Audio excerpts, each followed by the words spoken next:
There's a dark side of YouTube that we aren't supposed to see. You'd probably expect YouTube to be an innocent platform for kids to watch their favorite videos, but underneath the surface, there's a twisted side you don't get to see on your front page. I never could have guessed that searching dashcam would result in me finding the most disgusting videos on the internet. I was just looking for reviews on a dashcam I planned on buying, but after scrolling for a while, I found mostly useless reviews. That was until I came across one video that stood out significantly from the rest. It was different, but not in the way you'd think. It was uploaded very recently, titled 2dashcam. The channel name was made up of random characters and had a default profile picture. I knew it wouldn't help my search for a review, but my curiosity got the better of me. I clicked it, not knowing this would be the biggest mistake I'd ever make. The general scene was of a young child sitting behind a rectangular table, with nothing behind him except a door. He sat there, completely silent for almost a minute before giving a shy greeting. He went on to explain details about a dashcam, but with very vague descriptions. It has a good screen, it's very strong, it'll last a long time. I was kind of freaked out. Not exactly the type of review video I was expecting. Something was off about it. Before the recording came to an end, the child sat in silence once more for another minute or so. My first instinct was to believe this was some kind of test video to test a camera. I only realized how much worse the reality was when I checked the channel profile. Clicking on the profile itself didn't reveal much. The About Me section and banner were completely empty. However,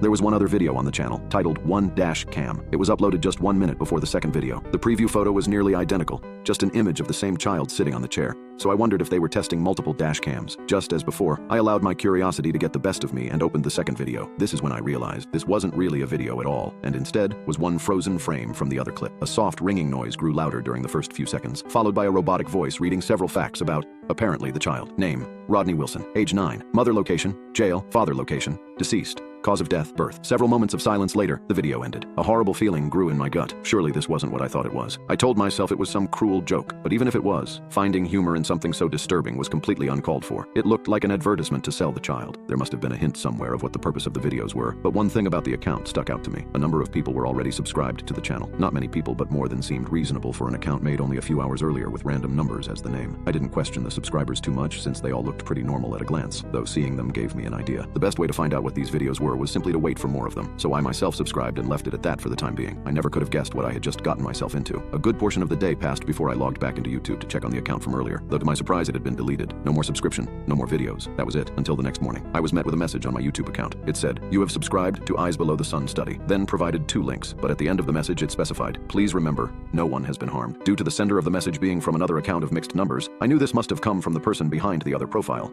or at least someone connected. This was the first time I considered that maybe some kind of study was being conducted, but I had to wonder who the subjects were, the people in the videos, or the viewers. Whatever the case, I had told myself I'd wait for more videos, and here they were, so I checked them both out. Each one mimicked the general layout of the videos before. One was of another child sitting in the same empty room, vaguely reviewing some kind of electronic. The other was once again a screenshot of the first, with a robotic voice reading information about the child. Name, Richard Brown. Age, 12. Mother location, deceased. Father location, unknown. Cause of death, strangulation. Some hours later, the account was once again deleted. For several days, there seemed to be a clear formula at play. I'd be sent a message from a new account with 2 videos. One link would be of a child reviewing something, and the other would be a screenshot of the review video and information about the reviewer. Then, at the end of the day, the account would be taken down. Something was horribly wrong about this. While unusual, I was still waiting for a clear reason to think something was illegal. Maybe it was some kind of troll or prank. Besides, the freeze frame videos were reading details that I slowly suspected were made up. After almost a week, I received another message, but this time, something was different. After clicking on the first link, it went to a video called One Pendant, which describes some facts about the child as the previous videos did. But the robotic voice had been replaced with the recording of a woman. It read, "The child's name is Jessica. She's 7 years old, and both of her parents are at unknown locations. Due to her refusal to follow procedures, appropriate action will be taken." Odd. What does appropriate action mean? I clicked the next link and saw the usual setup of a child, presumably Jessica, sitting at a table. She began describing a pendant in a vague manner, which was no surprise. However, in the middle of her description, she suddenly stopped and began to weep. A woman standing out of view calmly asked the girl to keep her eyes on the camera, but she continued to cry for a while before asking, "What did you do to my mom?" While the second person in the room wasn't visible, I could guess she began moving around since the video started shaking. Suddenly, the camera was pushed to the side, exposing a door to the bathroom. The woman then revealed herself by entering the now visible second room, taking a moment to shuffle through a cabinet before returning with a pair of scissors and a knife. I wasn't able to get a good look at the person, but a large wound on her face was impossible to miss. It started at the corner of her mouth to her ear. The video then ended. This must have set off some kind of chain reaction, because the next 2 or 3 days had children who were all acting strange. They'd try to describe whatever product they were assigned to, while fighting back tears and glancing at something in the corner of the room out of view. I didn't know what to do. It's not like I could call the police. There was nothing illegal going on that I could see. see, until I received the next link. There was only one link that day to something called Zero Eyes. What could it be? I opened the video and was met with an empty room. Apparently the host hadn't been seated yet. Intense commotion could be heard outside, in the form of footsteps stomping down the hallway towards the door,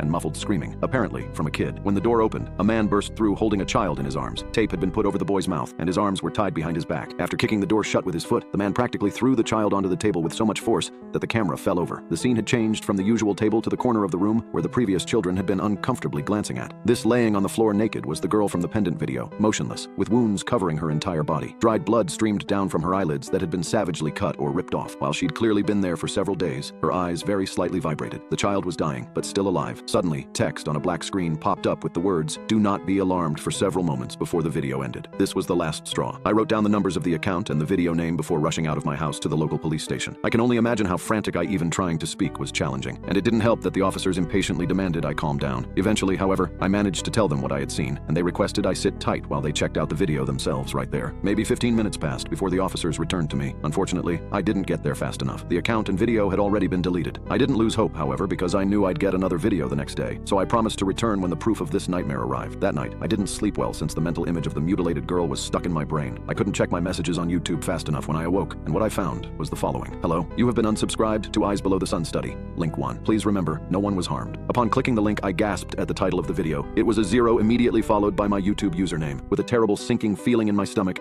I sat back and watched the scene play. What followed was the regular room with no one visible once again. However, someone standing behind the camera slowly walked into view and positioned herself exactly where the children had sat. I recognized this woman as the one from the one pendant video, the woman with the facial wound. She glared into the camera for a moment before saying, "I'm sorry you didn't understand what I set out to do, but it's not my responsibility to stop your imagination from forcing conclusions. I have made a point of telling all families that no one was hurt, and that is the truth. Bodily pain is an illusion. I'm not responsible for your understanding or lack of understanding of this basic concept." The woman then walked back to the camera and shut it off, ending the video. This was the last I heard of anything relating to these series of events. I did make an attempt to return to the police that day with the video directed at me, but it had been deleted before I got to the station. However, a chill ran down my spine when I realized not only was the video missing, but my entire YouTube history was erased. It was as if the channel, the messages, and the videos never existed with suspicion in their eyes. The officers asked me to leave the station, warning me about wasting their time. I could barely contain my panic. As I returned home desperate to find some form of proof, I tried to forget about the whole ordeal and even deactivated my YouTube account. But one evening as I was getting ready for bed, I received an email notification. Hesitant, I opened it. The message contained no text, just an attachment titled Last Video, MP4. I played the video, and it was footage from a security camera placed in what looked like my living room. It showed me watching the previous videos on my laptop. At the end of the video, the same woman from before stepped into frame, walking towards my front door. The video ended, but outside, I heard a soft knock.